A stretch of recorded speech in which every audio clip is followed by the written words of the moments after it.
we become not only the tech capital of the world, but the AI capital of the world. So how do you see that playing a role in the future? I've been in AI, so AI is not new, right? No, so I've no. been working in AI now for probably almost 10 years. If you don't start incorporating it into your day-to-day, you're going to quickly start being less and less competitive against those that are. Even social media, the way that the AI now, the algorithms are picking up. Unfortunately, especially some of our older generation, they assume that just because it's on the internet, it's got to be real. It looks like it's a live video from Japan, and like there's like dark clouds over the city, and you got like all these like all these things coming in. It's like the end of days are here, and I got like old Catholic ladies freaking the hell out, and then because it says live, they think it's live, and what they don't realize is all this is manufactured and fabricated. It's Mauricio Mejia live on YouTube. All right, guys, we are back. Mauricio Mejia live inside of Studio B here in downtown San Jose. Man, today is, I'm actually going to say it's our 1 year anniversary from the time that I had this last guest. We ended up turning out to be good friends after that and follow each other on this journey. And I want to welcome you back, Carlos, man. You've done some amazing work, my brother, and we're gonna use the old video where I called you out and you took up the challenge, my brother. So I want to just say congratulations for the journey you took on. I don't want to say it was because of me, but it was just because it's something that was probably necessary. Yeah. And so I want to welcome you back. It's not by coincidence, but it's just crazy that this week, today, actually, we're within days of the 1 year anniversary. Yeah, we literally found that out like 2 minutes ago.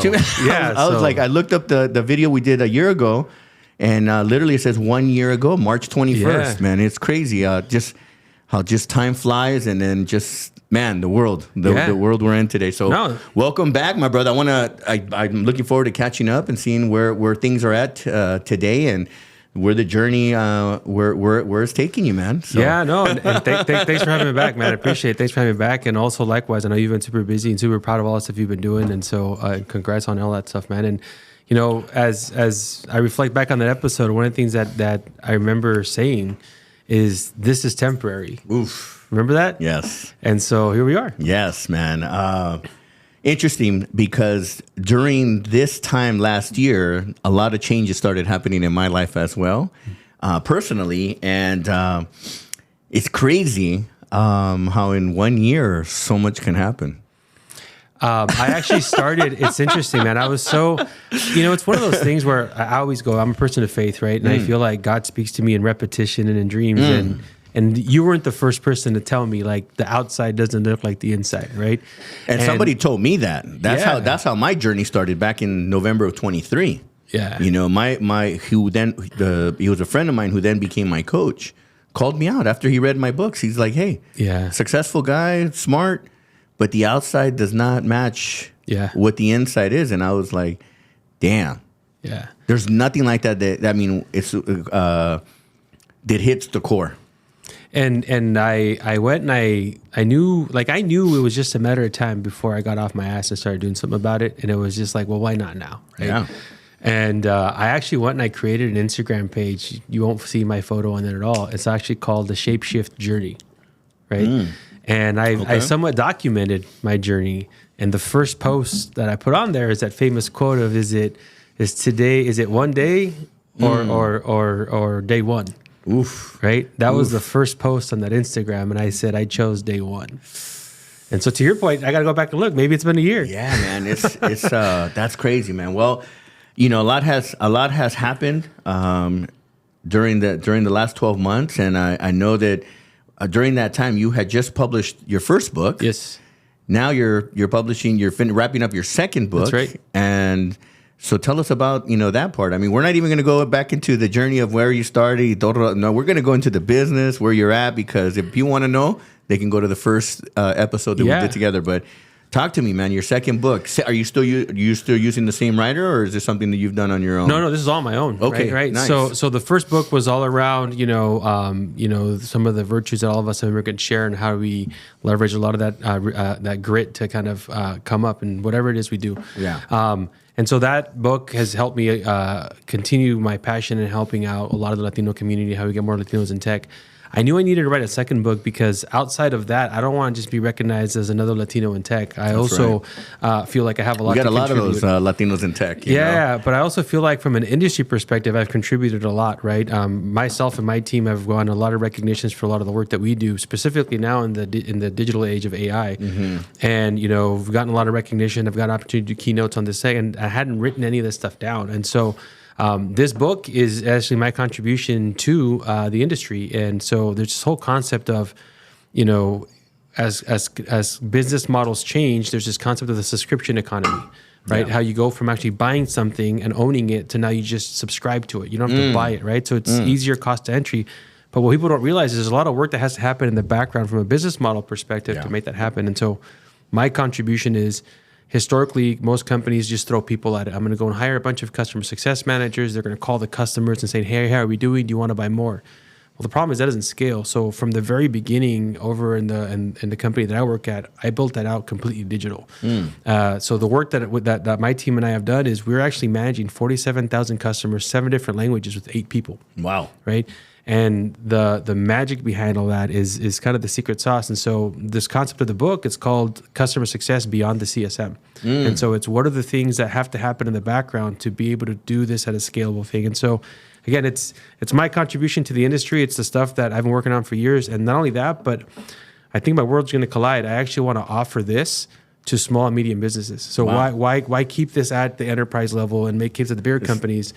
And so I'm actually venturing off and actually starting my own thing. And so I actually want to go, I'm creating a platform. Yeah, it's actually called Yogo. So you only get one. Okay. So Yogo CX. And the idea here is I want to make this available to, your insurance agents, your real estate companies, any of these small businesses that want to make sure that they can grow their existing customers. Forget about getting new customers. How about you stay in contact with the existing ones and grow those too, right? Interesting you say that because I remember one of our first interview that we had a year ago. I remember sharing with you, I had gone to a Latino Summit event and I got to speak at the event. They were only supposed to give me like a few minutes just to do an intro. And but I took 10 minutes, man. And one of the messages that I sent out there was, one, it was great to see a bunch of Latinas leaders in tech. But the message to me just it felt like it was missing more. It needed to say, yeah, you've reached that pinnacle, but now it's time to become the innovators and the owners of these companies. And we talked about that. And right now, what you're saying to me is exactly like you just said. Your worlds are going to come crashing because you're going to have to make a decision, right? Of stay where you're at currently, or do you break off and launch into a whole different universe, right? Well, the decision's already been made, bro. The decision's already been made. So you're right. The decision's been made because you've already formulated this thing. You've already created the future in what you're doing. So to me, it just, again, it resonates on the message that we got to continue to think bigger and put no limits, because I don't want to just be, one, I've never been that person where I worked at a company or if I worked with somebody, I worked with somebody because I was trying to get to the next level. But yeah, man, that's huge. Now, the other thing you said is AI. AI has been a big buzz. And here in Silicon Valley, they last week, NVIDIA had their big GTC conference here. I saw it in one of the publications. They pegged it they labeled it as the Super Bowl of AI. So with that said, we're hoping that thing continues to grow and come back to San Jose, because as it grows, then the city, it's we become not only the tech capital of the world, but the AI capital of the world. So how do you see that playing a role in the future with people, man? The AI it's almost like kind of, for me still, I'm trying to wrap my head around that thing, because it's such a powerful thing. Yeah. No, I love this topic, and I spend a lot of time like having these types of conversations. I've been in AI, so AI is not new, right? So I've been working in AI now for probably almost 10 years, right? Okay. Which is a lot longer than ChatGPT's been around, right? Back then, we used to call it big data analytics, machine learning, right? And we used to do a lot of work there. But it's not new.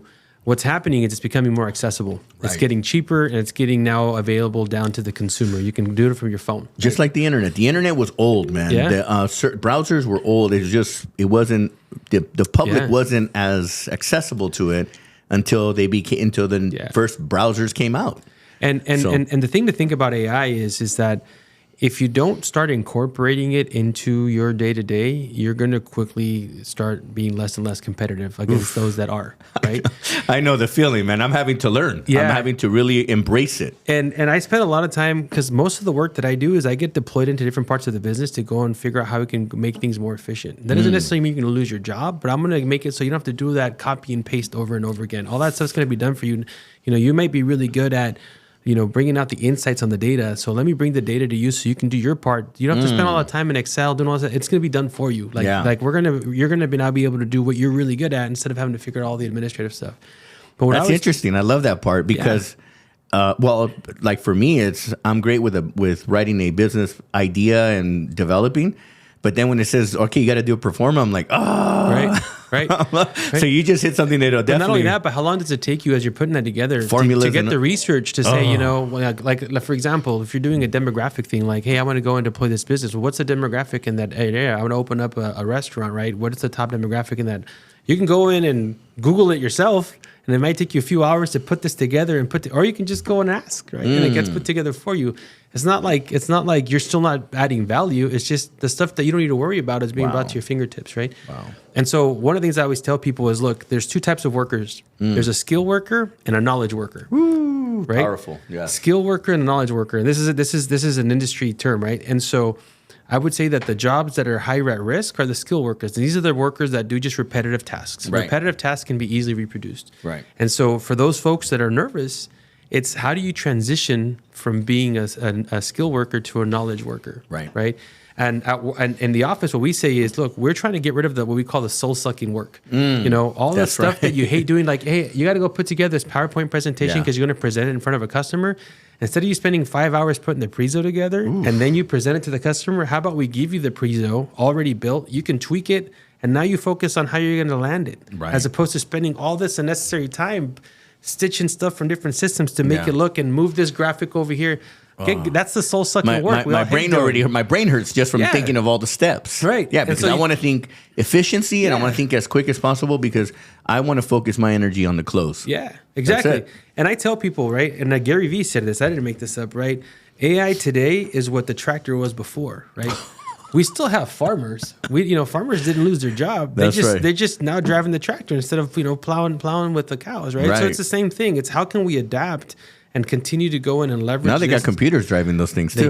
They do, They're not even driving the tractors yeah. anymore. Now they're all just- GPS they're all enabled, right? Yeah. So, but that's my point, right? Is I Wow. think right now we're in this situation where there's a lot of unknown, but the reality is that the more familiar you become with it, the more you can leverage it to really, advance it. I mean, I use it a lot, and I'm not ashamed to do it, right? Yeah. Like I'll go in and I'll be like, hey, here's what's going on. Here's my thought process. Validate it for me, and I can specifically say, and I want you to validate it from what would Mauricio say about this? Wow. And they will come back and give me your voice. That's Wow. how creepy this is. It's interesting. I've started to use it in some emails as I needed to become a little bit more assertive in some of my businesses. And so I'll write the core of my thought, right? Because I still want to be me, right? I'll write it and then I'll put, hey, can you put a little tone to this, Yeah. or can you? And it's and it's interesting because I get to talk to this computer with kind of my language, right? Like, hey, can you put a tone and be assertive and a little bit Yes. to the point? Yeah. And it figures the shit out for me. And all of a sudden, when I hit return and it presses out for me, I'm like, oh damn. Yeah. I'm like that. Those are my words. It just Yeah. sounds a little bit more pointed now. I like getting those back and then say, I love it. Now make it funnier.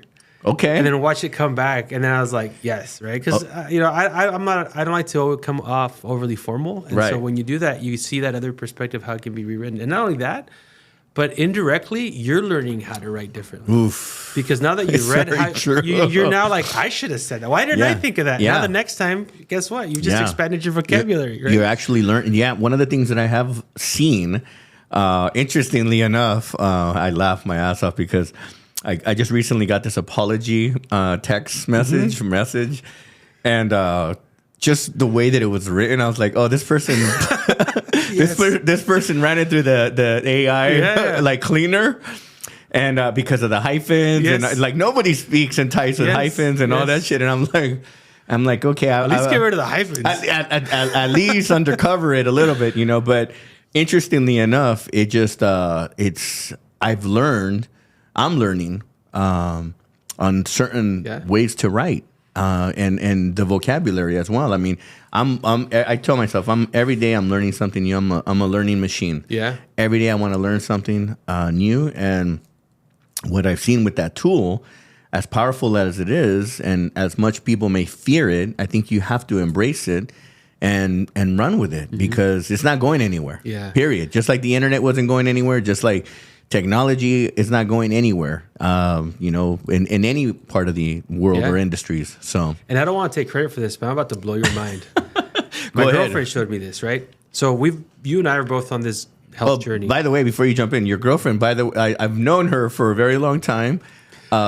She's a boss lady, bro. She's a boss lady. I got to give her props. I don't know how far she is with her product or her business she started, but I know that she's been going for a long time, and her drive has always been impeccable, and it's one to admire. Yeah, it's infectious. Yes, it's infectious. So when you're around that type of mindset, it's amazing because it's infectious. It's all of a sudden you're like, damn, if she can do it, we can definitely go head on. But and there's a lot to be said. I appreciate it. There's a lot to say for the support, also the mutual support there too.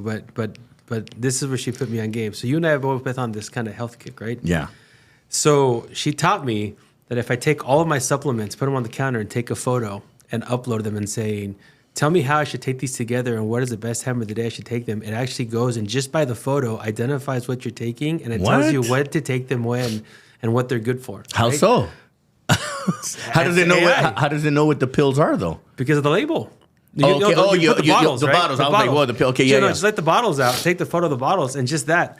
So you do that, right? So now you're taking your supplements in the order. So how do you take that photo? Like now I'm cute because I'm going to do. I have a whole. You literally take a picture with your phone and attach it to ChatGPT and say, take a look at these supplements. Tell me what they're good for and what is best order I should take them in. What? And it tells you which ones to take in the morning, in the afternoons, before meal, after meals, what to take at night, pre-workout, all that stuff. What? Yes. In like 30 seconds, bro. Right? And then it gets better. I can't wait to get home now because I'm going to pull them all out of my counter. So that's what I'm saying. I had to give her credit because I wish I would have thought of that. She is all over that. But then it gets better. Do you use an Apple Watch or anything to monitor your training at all? I use Garmin, whatever. I don't use necessarily use a watch. I have my phone. I can track my steps. Yeah. But I still am holding out. I don't want to get an Apple phone. So it doesn't have to be an Apple. You can use a Fitbit, whatever you want to use. But let me tell you what I did the other day is I've been kind of doing this on my own. I haven't had a trainer. I got a trainer early on to help me more for the nutrition, get more knowledge on macros and all that sort of stuff. But now I'm kind of been on my own. I decided to take screenshots of my post-workout stats, and I started submitting them to ChatGPT. And ChatGPT knows that I'm trying to lose weight, and so it basically says, I know that you're on a calorie deficit, and you know you're on this kind of mission to burn fat. And so it says these are the heart rate ranges that you want to be in to maximize it. By the way, good job here. You spent X minutes here. Next time, try to spend a little bit more here and less here from a heart rate perspective.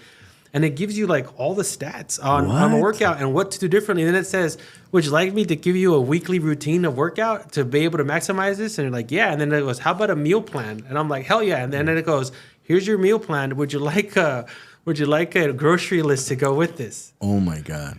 That's dope. Damn. And this is all on ChatGPT. ChatGPT. Bro, you're gonna have to you're gonna have to send me some send me some samples of that stuff so I can play.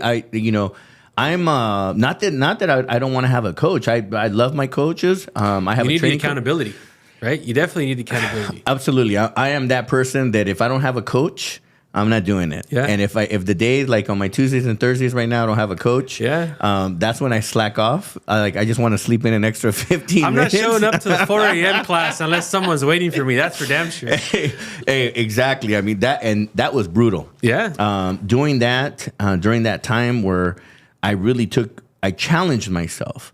I really wanted to challenge my mind in really saying, can I do that? And I did it for so long that it actually it rewired me in a certain way. So now I no matter what, I'm always waking up at 3 o'clock, 3:30, close to that 4 o'clock, because my body already it's already hardwired, and I can't break it. So by like 4 o'clock, I'm already up, and I'm not doing the 4 a.m. club right now.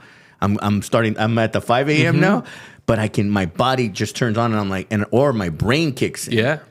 One of the reasons why I did that 4 a.m. club, and I don't know if I've shared this in the past, but part of the reason is as an entrepreneur and with the responsibilities that have come with being that, and I'm sure you've seen it being a team leader in the company that you're at. When you have that level of responsibility, you try to go to sleep without thinking, or trying to wind the brain down, and then eventually you do fall into a sleep, but your brain is your brain, and when it turns on, it turns on. And one of the things that I did was I was realizing, as either worries were kicking in, stress was kicking in, or something was kicking in, that if I didn't wake, if my brain woke up at 3 o'clock and I didn't wake up physically with it and say I'm getting up, my brain will the voices will start playing in my head of all the shit that's coming down. It's not positive shit. It's the worries that kick in. So the saying "you versus you" made a lot of sense. I'm like, it's me versus me versus my brain right now. Right. Because if I allow my brain to get up first and start taking over, my morning is shot. So it forced me to get up and get activated, so that way I could then be in control. So I'm playing a game with myself. I'm playing a game, just like we have in this journey of losing the weight that we did. I mean, it's instead of just eating whatever, I can still eat whatever, but I have to be accountable for, if I'm going to have that burger that has 700 calories, I better know at least what's the content of it, so that I know that I'm not just adding junk to myself. So crazy, man. It just it's but going back to this whole thing about AI, I mean, there's so many things that we can use it for, right? That's why I wanted to talk about that, is that it's out there. We should get familiar with it. It's not going away. It's only going to get cheaper. I mean, right now we're seeing a lot of the I would say ripple effects from the whole China DeepSeek thing, right? Because what that's done is it's even impacted NVIDIA, right? Everybody was double downing on NVIDIA because of the whole cost and the GPUs, but now with China coming out with DeepSeek, they've said, look, we can do it at half the cost, right? And so that's putting a lot of pressure on NVIDIA. That was a lot of the topic at GPC this week, is that. And so as it gets cheaper, it's going to become more available. Even like the iPhone 16, it's built with the processor specifically to be able to handle the processing power for AI, right? Wow. So it's starting to get to the point where you have even more powerful AI capabilities in your hand. Yeah. Before, you used to have like a computer the size of a closet to be able to do this stuff. Well, my phone now with the new, the new, I think we're at 18, the operating software. I didn't even have a choice. It's now it's prioritizing all my emails that are coming in, and I'm like, oh man, it kind of messes with me because there's certain emails that don't get in my mind are priority to me, but it's thinking what is priority based on the language that it's picking up. So that's interesting. I mean, even it just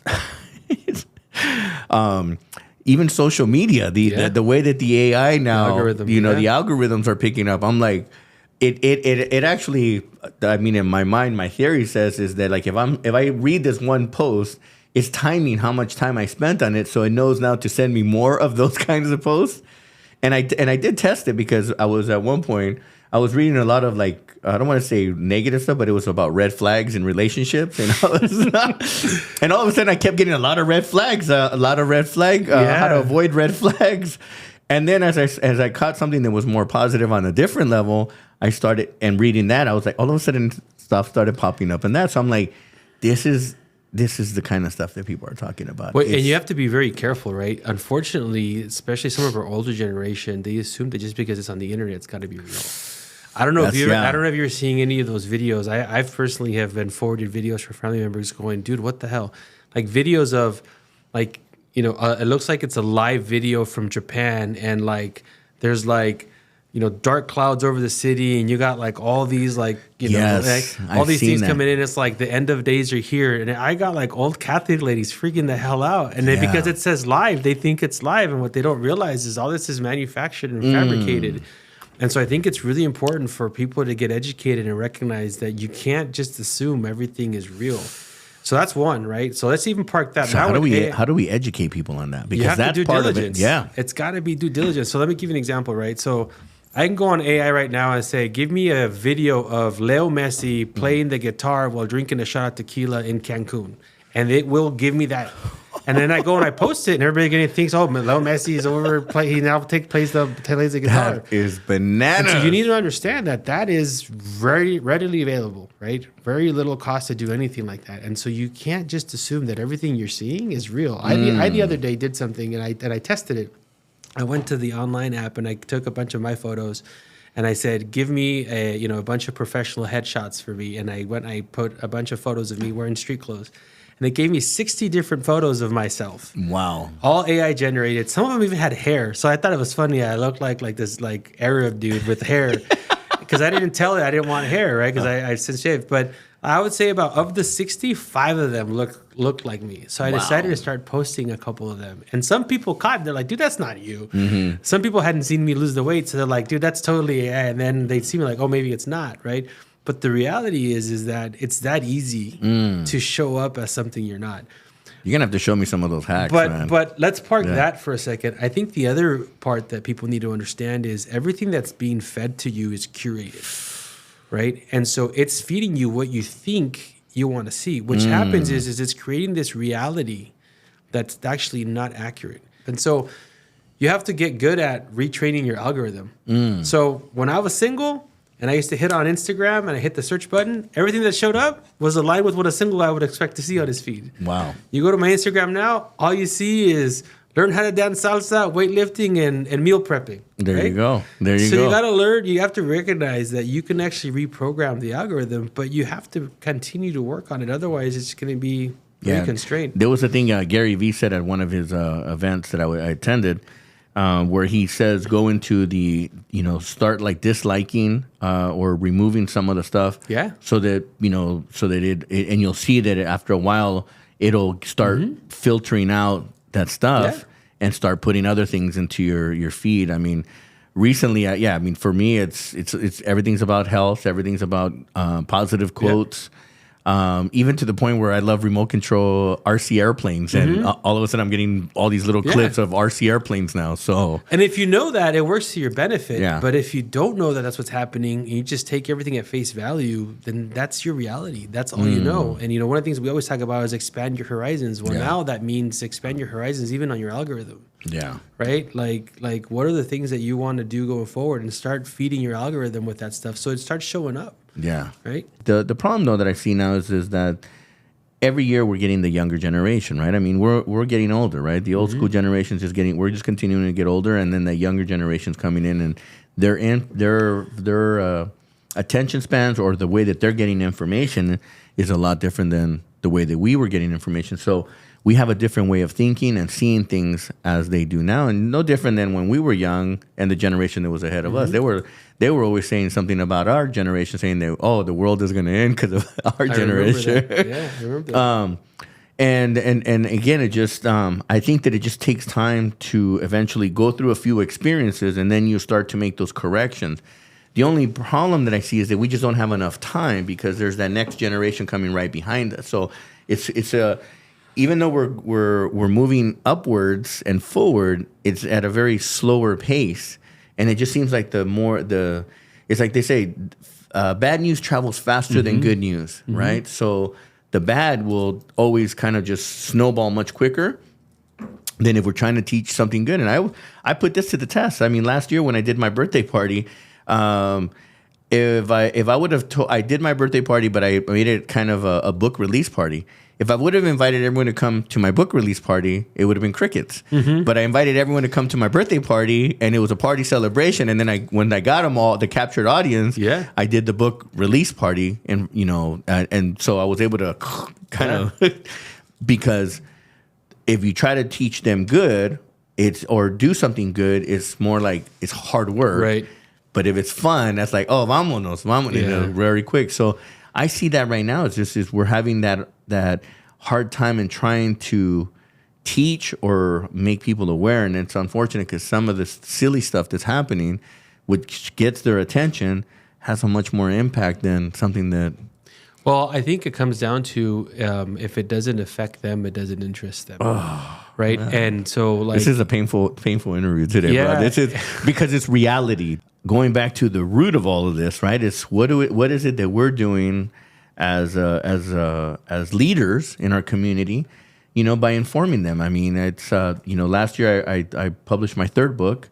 And I'm working on my 4th one now. I gotta catch up. You will, bro. At the pace you're going, I gotta stay ahead of my game. The book that I'm working on right now is called Inflict Power, and what it is, some people automatically would think inflict power, like that's negative. No, it's inflict that power, that energy that we need in order to catapult us to continue to move forward. And a lot of the stuff that I'm talking about now in that book is stuff that's happening. Like, it's real life. Like, it's what is happening today. I'm not speaking of the past now. I'm putting past experiences, but in reality, it's just the stuff that's what are we going to need in order to continue to power through and stay ahead of things. And then how do we make an impact in our community? Well, we got to go out there and share that with people, and we got to continue to pay it forward and continue to get involved, man. Get involved. And even that, you even thinking about that just made me tired because it's a lot of work. So what are we trying to do? We're trying to build platforms like the YouTube channel, the social media channel, so that we can reach masses at a much faster pace. But then that's the next trick, right? But you got to connect those dots. Like I said, I'll give you an example, right? Yeah. There is no doubt in my mind who my son will go to when Mexico plays the U.S. in soccer. And he was born and raised here. Right?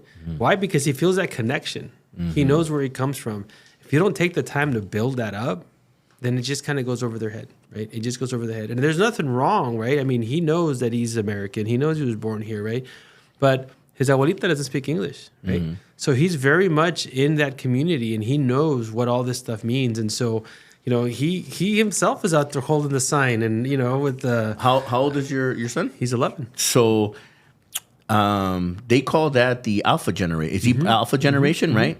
So, and my niece is in that alpha generation too. She's 4, going to be 5. So I think they're within that era. Interestingly enough, I think that generation is seeing all the dumb shit that's happening ahead of themselves, and I'm hoping that they're the ones that course correct. Yeah, because they're the ones that are becoming conscious of the current state of the world. Right, because you're also exposing them. We're exposing them. The world's exposing them to, and hopefully it's giving them the right or wrong ability. And this is that moment where when you go back and you're like, when you go to school and you're like, why am I taking history class? I'm never going to use this. Well, the reality is history is there to teach us not to repeat the same mistakes. And so as these kids are being brought up, that's working right now, man. We're repeating a lot of the same mistakes from. But we know what happened when we did this last time. Yeah. So now we at least have a reference of what not to do and what we have to do to make sure that it doesn't happen again, right? And so that's the challenge: is how do we go in and educate our kids to learn from those mistakes and maybe understand the power they have to change it, right? Yeah, I don't know, man. It's we got a lot of work ahead of us, man. This is it's not going to be easy for sure. No. But I mean, I look at it this way: I got to do my job to make sure that my son is a great man when he grows up and he's contributing to society and he's carrying the torch I carry, right? So that's all I can commit to is that this place is going to be just a little bit better after I leave, after we being in it, right? And I'm leaving my legacy in him. You said something that's important: is we gotta do our part, and we gotta do. If we can make an impact, whether it's just one person or thousands of people or millions of people, that's for me. That's the joy that I get out of doing what I'm doing. I mean, I'm the channel that we've been building is taking some time and it's interesting even with that. They're using AI technology to throttle forward, throttle you back. It's crazy to see how the technology is being impacted on us. So then I think to myself, okay, is that a version of control, right? Or what is it that they're trying to do? Is it to control misinformation, or is it just, I don't know. Yeah. You don't know, because then you look at some of the other stuff, you're like, well, how's this stuff getting through the cracks? You're like, what formula, what hack do they know that I don't know that I could learn? And then we start researching, and we go down rabbit holes quickly. So yeah, I think that's the trouble, right? Is once it gets out there, you don't have control of it, right? You're kind of at the mercy of that. I think going back to the conversation we were just having is I think we need to recognize that we have a huge responsibility. You with this media, you with the podcast, the books, all the stuff that you're doing, the work that I'm doing in the community and doing my keynotes, going out to schools, talking to students, trying to get more representation. The responsibility that we have is to change the narrative of what people envision when they say the word Latino. What does a Latino look like? What is a Latino, right? Every room we walk into and we walk out of, we leave an impression. We have to recognize that that's the impression that they're going to have of not just us, but our people, right? Yeah. And so for me, I carry that everywhere I go, right? I'm very mindful about how I show up and what I leave behind. And I think that's the opportunity that we have is to go in and really change that narrative. And I love it when I go and I do a talk and I talk at high schools or at universities, and then they come back and they're like, I now see myself. Yeah. Because like you look like me and you come from the same beginnings that I do. Now I can see that I can do it too. And it's like before then they felt like that it wasn't something they could do because there was nobody in that space that looked like them. And so I think that's the thing that you and I, it's a huge responsibility. And sometimes we kind of overthink it or we don't really, we take it for granted. But the reality is there that people are watching, right? Yeah. People are watching. And I think it's we have to recognize the responsibility we have and really leverage that. Yeah. Interesting. One of the, I don't know why it came to my head, we talked about Latino and how we identify. What's your thoughts on the Latinx? I think we might have hit on this a year ago, but I just, I really hate when they break down in more sub categories. It's a year later, and now we have another one, which is Latin A, right, with the AE at the end. Oh no, right? I had no idea. So now it's you have the AE at the end. And so what does that stand for? Latin A. It's now much broader, right? So you have to pick extra. It's just all of us. It's almost like the Latinx equivalent of vosotros. Why? Like why do we continue to? Why do we continue to create divisions, right? And labels and all this, I just, but that's the way that. Well, the funny thing is that the intention behind it is to try to be more inclusive, right? Because, how about just Latino or Latino? Well, that's the thing, right? Is that one is masculine, one is feminine. So they're trying to make it non-gender, right? So in the intention of trying to make it more inclusive, you're actually now creating this whole culture of, well, because you're not falling into this, then you're not following, right? So now you're indirectly excluding people, right? Anyway, oh man, people. I like I tell everyone, Latino, and I love all Latinos from every parts of any Latin American or Central American or Mexico. We're Latinos, right? Yeah. Even though, and we can even get criticized with the word Latin because of where its origins come from. But I think that was a good way to identify who we are. And even back then, when I was growing up as a kid, it was Hispanic or Latino. Mm-hmm. And Hispanic was more on the edge, more the Chicano side, and then Latino was again. And the stories that I got, I'm just like, oh man, right. I'm gonna take the high road. I'm gonna just because I don't know. It's anyway. But the goal here is hopefully that we can educate others and put them on the right path, man. Career wise and mindset wise. Let me ask you. I mean, obviously with the challenges that you put yourself, how quick did your mindset have to change? Because it seemed like it happened overnight, man. It feels like it's overnight. But 12 months later to see your progress and I mean, how quickly did that mindset kick in? From the moment, let's say we had that interview a year ago. I mean,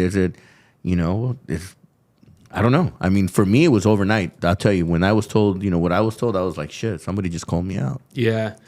I would say it took me a little bit, right? Yeah. So reflecting on the interview, you were saying that we interviewed a year ago today. Yeah. I would say that my screw it moment and like I'm doing this day one was at the end of May, right? So we're March, April, May. So about 2 months, right? And in that moment, and we talked about this, when you and I met last year, we were both in transition. Yes. And there was a bunch of stuff I needed to take care of before I could focus on myself. Yeah. And that's why I remember specifically telling you, hey man, this right here, this is temporary. I got to go and take care of these couple things. But once those things are behind me, it's all about me. Yeah. And that's exactly what it was. It took me a couple of months to get all that stuff ironed out and squared away. And then it was, now it's time. Now there's no excuse, right? Yeah. And it's true. I do remember that conversation because it was a couple months. I saw you on a couple trips, and you took care of some trips. I was traveling all over the place. I was, it was just, there was so much transition in my life that I was like, I'd even hired, I don't know if I told you, I'd hired a trainer, and I ended up getting in an argument with him because I could never meet with him. Yeah. And I was like, this is the wrong time for me to hire a trainer, because it was one of those things where we're going to work out together once a week, and then for the rest of the week, I'm going to do it on my own.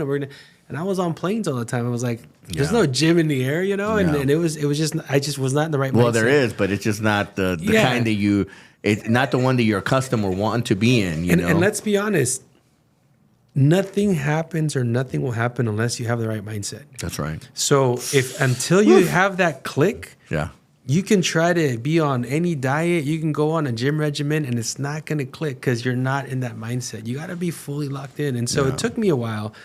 And I would say for me, it was a couple of things. I've always been, an active person. I scuba dive. I've played soccer. I've played football. I've always done something, hiking. So in my head, I've always considered myself to be relatively healthy because I was active, but the reality is I wasn't.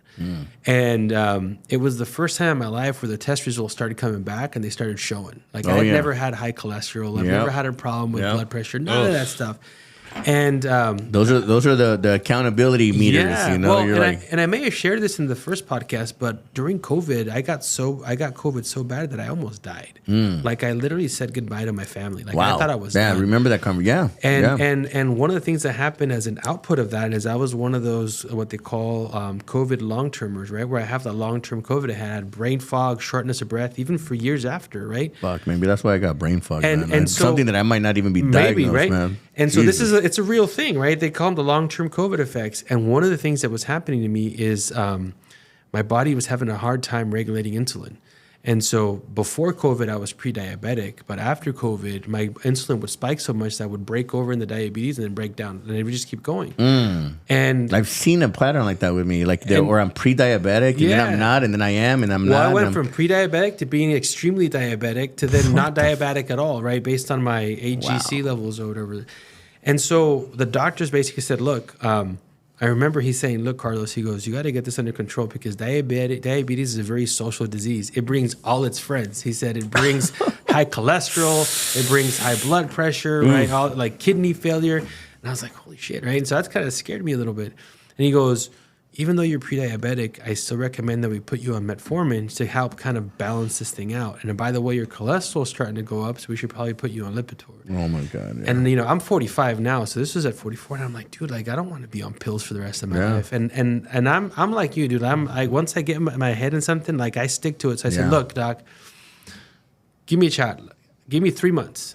In 3 months, I'm gonna change a bunch of stuff, and if these things are still coming out looking like this, then I'll lean into the pills. So I never took the metformin. I never took any of that stuff. I did the statin for a minute, but my body started hurting. I started cramping up, and that's a side effect of it. And I just said, you know what? I'd rather take the risk myself and cut whatever I need to cut in order to save myself than to be dependent on a pill that's making me miserable when I can just apply myself just a little bit more and get a better result in the long run. So that's that. And so I don't want to say anti because, hey, pills work for some people and some for don't. I'm not that guy. I think you get to a point of no return. Yeah. Once you get to a point of no return, you have to take the pills just to regulate. But I wasn't there yet. Like it was just starting to show up in my life. And then remember I told you that God speaks to me in repetition. Yeah. I love that phrase. I had this message kind of brought to me with all this stuff, and then I went to go visit my parents, and I walked in on my dad injecting himself in the stomach, right? Because he has to take insulin shots. Yeah. And I was like, I don't want this for me. Like if I continue on this path, that's where I'm going to be. And then all of a sudden, I started thinking about my son. I was like, dude, I got to be here to see him grow up, right? And so I started putting all this accountability in my head, and then I also talked about this in the previous podcast. I had just walked 80 miles, 120 kilometers over 3 days in Mexico as a pilgrimage to say thank you for not letting me die, 85 pounds heavier. And so in my mind, I was like, if I could do that, I could go to the gym a day or two. Like stop being a little punk, right? Yeah. So that's when it was like a click. And I remember I was on the phone with my friend, and she's one of these people who will not miss a day in the gym. And she's got a crazy schedule. And I remember telling her, I said, look, I was like, I'm super impressed with your discipline. Like, you look at your calendar, and if you know that it's going to be a busy day, you'll go to the gym at 4 o'clock in the morning because you can't miss that day. Yeah. And I told I'm her, actually the same way. And I told her, I was like, I wish one day to have that level of discipline. And she goes, well, what's keeping you back? And I was like, no, I'm going to get there. Remember, I told you repetition, like all this was coming at me. It was just, it wouldn't let me go. And so she says, well, let me ask you a question. Do you even have a gym membership? And I was like, no. And she goes, well, how do you expect to go to the gym if you don't even have a gym membership? That's always going to be the reason why you don't go. And I was like, you know what? Don't hang up. Yeah. So with her on the phone, I jumped online and I got me a gym membership. And I was like, there you go. I got a gym membership. She goes, okay, cool. You busy for the next couple hours? I was like, no, what's up? What's going on? She goes, go to the fucking gym. Yeah, exactly. And that was day one. Yeah. And now that I had the gym membership, and I remember telling myself, I'm just going to go walk around, see what it's like. Because I signed up for this gym sight unseen, not knowing what it looked like. I just knew I needed it. So I walked in there and I was like, I'll just walk in there and goof off, whatever. And then I was like, you know what? Pues ya estoy aquí, you know? Yeah. So obviously you have that first day intimidation of like, I don't even know how to work out anymore. So I'm like, you know what? I'm just going to walk. I'm going to jump on the treadmill and I'm just going to walk. That's and then I get on the treadmill and I was like, dude, I haven't ran a mile since I was in high school. And I was like, well, let me see what I got, right? And I knew that I was in bad shape. I think I'm going to challenge myself. I haven't ran a mile. So check this out. I've done some walking, but not running. So here's what I did, right? Because I'm a metrics guy at work. It's all about the metrics, right? All right. And so I jump on the treadmill. I'm doing it tomorrow morning, bro. I'm jumping on. All right. Yes. So if you go on that Shapeshift Story Instagram page, I posted my first mile time. Okay. I couldn't run a mile without stopping day one. Okay. It took me almost 18 minutes to run one mile. 1 mile. What? Don't judge me. Get on that treadmill. I'm doing 2 miles in 2 miles in an hour. Yeah. So I now knew where I stood. Wow. And so I was like, you know what? I'm going to come back tomorrow. I'm going to see if I can beat that by 10 seconds. And then 10 seconds and 10 seconds and 10 seconds. Right now, I'm running a mile at like 9 minutes, 15 seconds, nonstop. And what's that speed on that treadmill? What does that look like? Like 7.5. Oh, damn. So you're going pretty fast on that. 7.5. Oh, man. Okay. And I'm beyond a mile now. So if I and then what do you do an incline on it or? So at first, no. Okay. Right now I do 7.5 at like 1 or 2% incline. Okay. Yeah. And that's a big difference. Oh, dude, from not being able to run at all. Yeah. So now my routine is I go and do 45 minutes of weights. And then I do 45 minutes to an hour on the treadmill. Exactly what I do, bro. I do an hour of weights and conditioning, strength and conditioning. Yeah. And then literally I jump on for an hour, and that's when I'm doing all my like meditations, or I'm listening to my affirmations, or I'm listening to some good music to get my energy going. And so now I run to quebradita, bro. What? It's got the right rhythm, dude. I enjoy dancing. I enjoy dancing, right? And so, but don't get discouraged. Like for me, I would say the first 2 to 3 months, most of it was just walking. Yeah. And the I'm walking normally at about 3%, and then I put it at 7% incline. Well, that's what I was going to say. Is it got to the point where I was shaving times off the mile. I still couldn't. It only took me like a week and a half to be able to run a mile without stopping. Right. And it was just more of just kind of that mental, like, let's make it a little faster. Let's make it a little faster. Let's run for one more song or whatever. And that was the motivation that I needed, because I could see the progress. And I was, for the first 4 months, I didn't touch the weights at all. I would go to the gym and it was just an hour of treadmill. And I have averaged ever since then, even till this day, I don't leave the gym until I've burned about 1,200 calories. Yeah. Right. And that's where the watch comes in handy, because it helps you keep track of this. And so if you go on that Instagram page, the whole intent is to kind of follow that journey. And I got about 3 different Fitbits in a drawer in my kitchen. And so I'm gonna put one of those on a charger, just because I should be tracking my. And then you can put them in the AI and have it give you feedback. There you go. But for me, I've always been tracking my mile time, and I've been tracking my weight, muscle mass, and body fat percentage. And so I even though I don't have photos of me, I've been posting screenshots of the progress on that Instagram, because it's a reminder for me. I made it just for me. Yeah. But now I go back and look at it, and it's crazy to go back and see what the numbers look like from BMI, body, and all this other stuff. And what I would tell anybody is, dude, I was a pretty big dude. So I started at like 355, right? Yeah. And as of this morning, I'm down almost about 90 pounds since May, Damn. right? And reflecting back on it, it hasn't really been that hard, right? I would say the hardest part is just walking through those doors in the gym. Yeah. Once you're there, like you're just there, you're committed, get it done, right? I think part of the difficulties that come is how we were brought up and the way that we did things, right? I mean, we ate certain ways. Drinking was, for me, it was a big thing because I was in the entertainment industry for so many years. I've cut back to the point where I just shared, behind the scenes, right? We talked about some of my just this last week experience. We let circumstances get into our mind, and this is when we have to test our mind versus, those realities. And I fell off the wagon hard, man, hard, and to the point where I got to look at myself in the mirror and say, "Fuck, is that the person that I want to go revert back to?" Mm-hmm. And immediately, quickly, I know the answer is no. So what am I going to do to hold myself accountable? Because I already have people that are holding me accountable. What am I going to do to build a mental toughness to do that? I can do a 90. What did I do now? My record is 72-hour fast. Mm-hmm. I want to do a 96-hour fast. I know that when I've done that, I've really had to challenge my mindset and really know that I'm not going to break my fast because this is important to me. And then the clarity that I feel to the point where I said to myself this Sunday, I'm done drinking. I'm giving myself at least the next 30 days, and in the next 30 days to whenever. Yeah, I don't. I just don't want to feel that I got to go back to that. I just know I'm. Yeah. When like you, once I set my mind to it, I'm done. But it's almost like it has to get to the point where it's so extreme and it becomes painful that it's like, damn. And for some people, they might not ever be lucky to have that extreme because they might just. Yeah. So it's important that we stay on top. That way we have our clarity and we can continue to do the positive that we're doing in our community, man. No, so. and to your point, right, I think the way that we're raised, right, we're raised around such amazing food. It's like, how can we live without, right?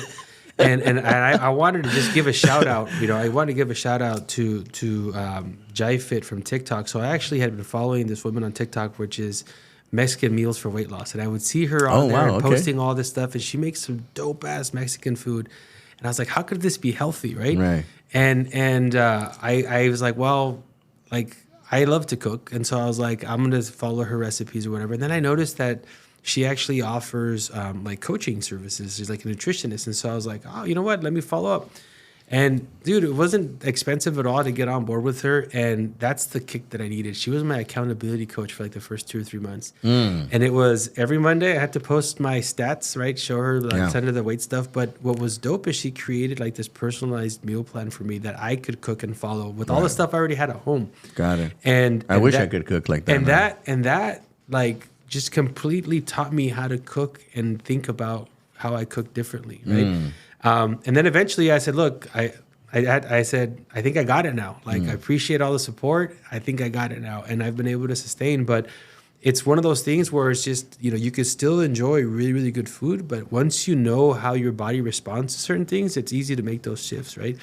But to your point, the amount of energy and clarity that you get at this level, right? Obviously, I'm still working away at it. There's still more to do.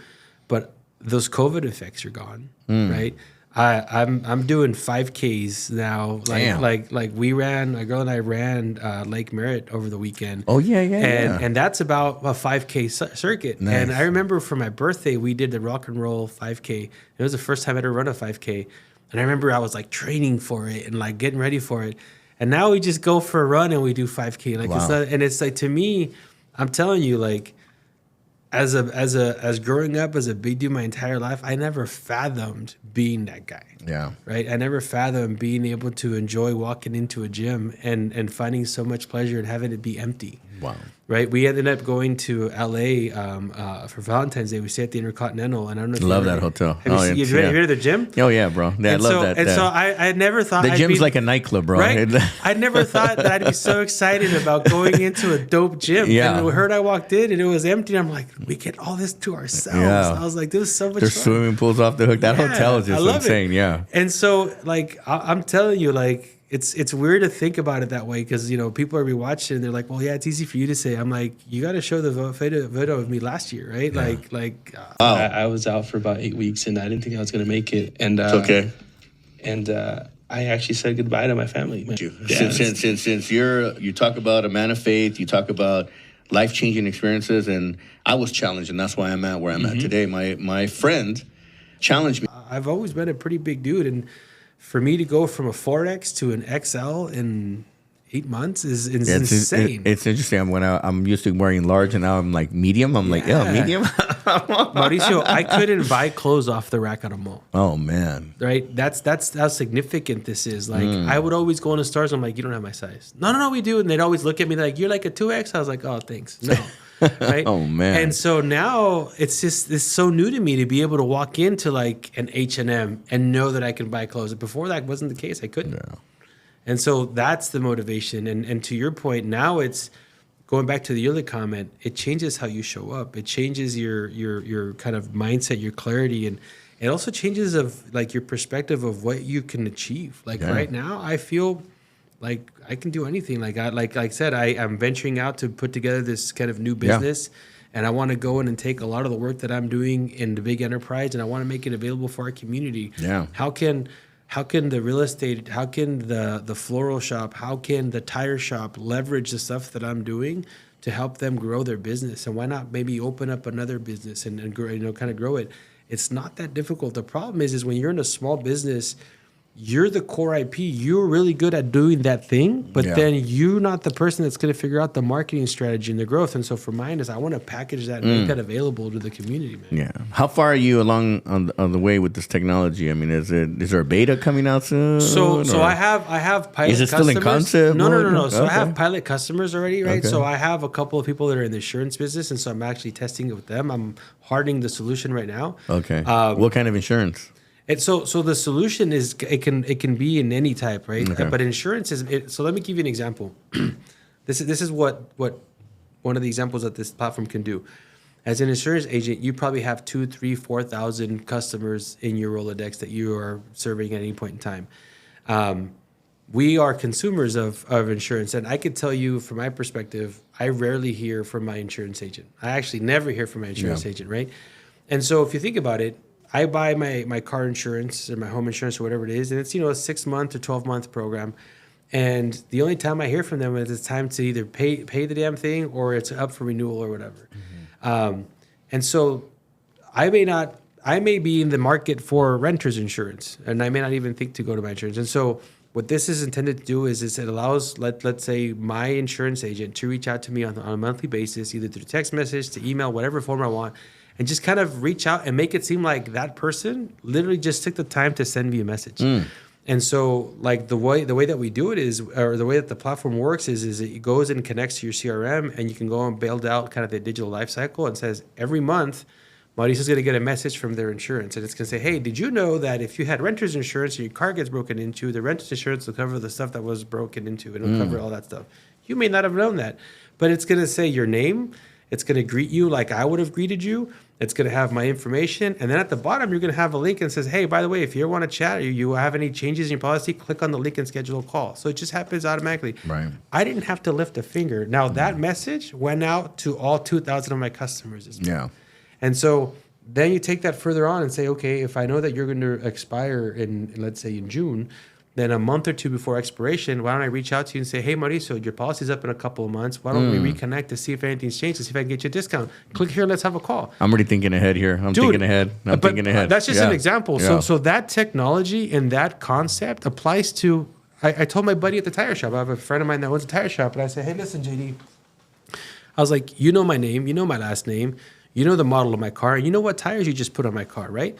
I was like, when do I come back? And he goes, well, you should come back to get it rotated. When? At so many thousand miles. And how long is that going to take? Oh, probably about 4 to 6 months. I'm like, are you going to call me to remind me? And he goes, no, you should know. And I was like, well, what if I came back? Like, what if you sent me a reminder? I'd probably come back, right? He goes, yeah. And I was like, and if I come back, maybe I'd get like a discount on oil change or something. And he goes, yeah. And I'm like, what if 10% of your customers came back for that rotation and then bought an oil change? Yeah. He goes, that would be huge. Oil change, air filter, and so, basics. and that's what I'm saying. Like, this platform doesn't matter what industry you're in. It's a digital nurture campaign for all these businesses. All right, I'm interested. And so that's what I'm saying is it's industry agnostic. We're doing it now. This is why I go back to what I'm saying. Right now, 47,000 customers, 8 languages, 8 people. Yeah. That's what we've built, right? And so now I'm taking that and I want to make it available to the small community. Wow. Small business community. Damn. Yeah, it's coming, man. Oh, Yeah. When do you think this? Well, let's come back here next year. Yeah, and we'll do this again, absolutely. and I'll give you an update. There we go. Yeah. Are you looking? Are you self-funding this? I'm self-funding this. Okay. Yes. Hopefully you'll open it up to other people and as an investment or anything like that? So I want to get it to the point where I have the platform stable. Right now it's kind of the Friends and Family program. I want to make a couple of people really, really successful. I feel that if I can go and have 1 or 2 use cases in the insurance industry, I can pitch this to the big insurance company and have say, because at the end of the day, all these Farmers Insurance are all independents, right? Right. And so if I can get somebody like Farmers or something to adopt this and say, hey, this is going to go into Alden. So I'll throw it at you. One of my good friends just started his own company, and he teamed up with this company called Ethos out of San Francisco. Ethos and GFI, Global Financial Impact. Good friend of mine, Eric Olson. They're actually having a big conference this weekend here in San Jose. It's got probably like 30,000 agents across the United States. But that's where I started thinking immediately. I'm like, what if you can pick a nurturing, a system that can just nurture your clients? And not all the agents have to use it or but if a handful of people that really want to nurture their business pick up on something like that. So I'm definitely going to. So we started this podcast about talking about that my contributions, aside from being a Latino in tech, my contributions to tech, the stuff that I'm describing now, I've won awards on, right? At an industry level. I've given keynotes on this stuff, and this is my core IP, right? And so that's why, to your point, going back to... And there's nothing like this. I mean, there's nothing like this that's all inclusive.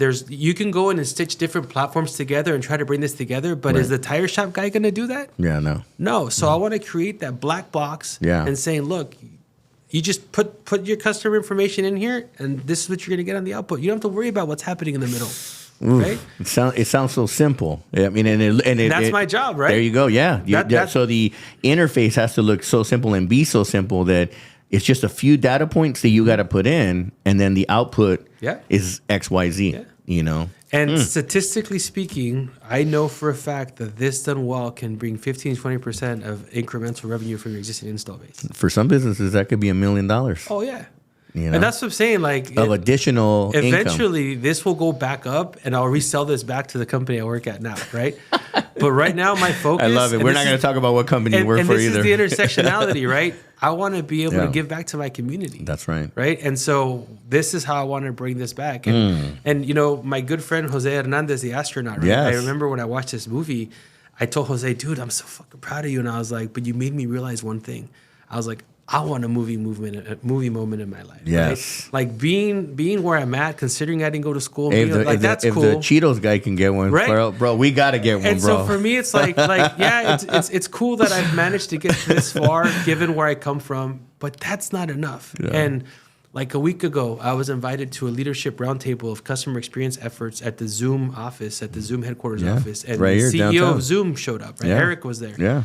And Eric used to work for one of those companies out here, and they all broke off. And so I sat there in the room, and I was sitting there contributing and dropping a lot of good stuff, and I realized, dude, I so belong in this room. And then I realized one thing, and I was like, you know what?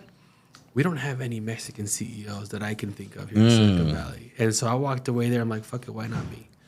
And so I'm on this path, you just said that there is no Mexican or even Latino CEO in tech in Silicon Valley. I mean, there are, right? Like they're who? out there. Where? They're out there. Yeah. I could name a couple, but my point is I look at Eric and what he's in at Zoom, and I was like, I want to do that. That's right.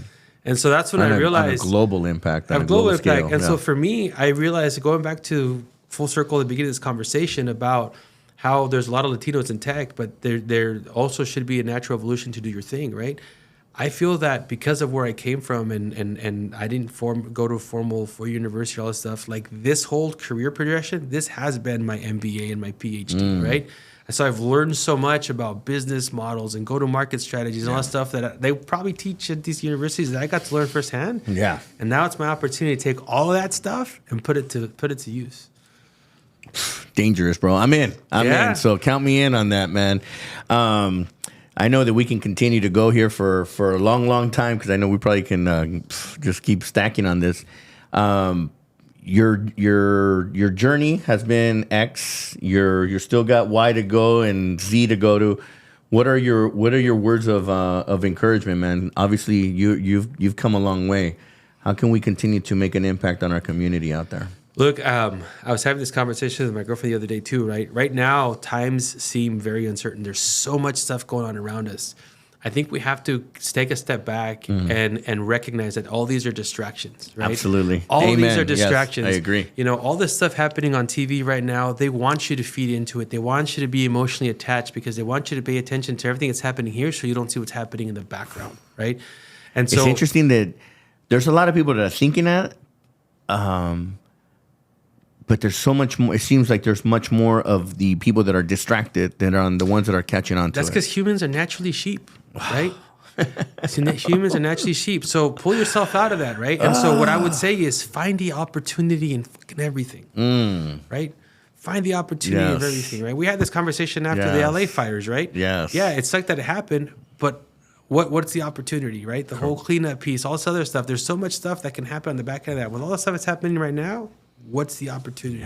So don't get so involved emotionally in what's happening in front of you. Think about what's next and what's beyond and try to get there first. Don't go down those rabbit holes, man. No, man. That's what they want you to do. Yeah, yes, the Alice in Wonderland effect. Yes. You know, you go down that rabbit hole and you just keep going down and down and, eventually, or maybe if you're lucky. And that's what the algorithm does, right? Is it keeps you in that rabbit hole. Yeah. Damn. Anyway, man, again, I want to thank you so much. Yeah, it's like we're just going to wrap it up. Man, thank you again for making the time. I know it was on a short notice, but hey, again, interestingly enough, 1 year to the date, we're back face to face. All new us. Yes. I'm going to continue on my journey. I'm inspired today. I'm sticking to my guns on the no drinking policy right now because I want to challenge myself. I haven't done that in a very long time. I know I've done it, but there's a purpose now for me, especially when I can see that right now life, the uncertainties, right, are giving me those. I have to avoid landmines that are out there because where I want to be in order to get to that goal that, and I've never been shy about it. I want to be in the Billionaires Club. I want to build $1 billion empire. If I continue to do the things that I'm doing now, I'm not going to get there as quick as I want to. So I need to change the operating system. I got to change my algorithm to get there, and I will get there. It's just a matter of changing certain things so that I can continue to elevate and be able to make an impact globally to all the people that are watching, to the people that when we get to have meetings like this, so that we can also help each other rise, man. Because hey, I'm in. I want to be a part of that back end because I have some ideas. So no, let's definitely talk about it, man. That's the idea, man. It's all about networking and look, two Latinos coming together to make something happen. That's a story, bro. So we're gonna make a commitment. We're gonna see each other in a year. And I mean, obviously we'll see each other sooner, but we're gonna check back in a year. We're gonna do another podcast, and we're gonna bring it to everyone. Bring it back. Talk about an accountability partner, brother. There you go. Sure. I love it.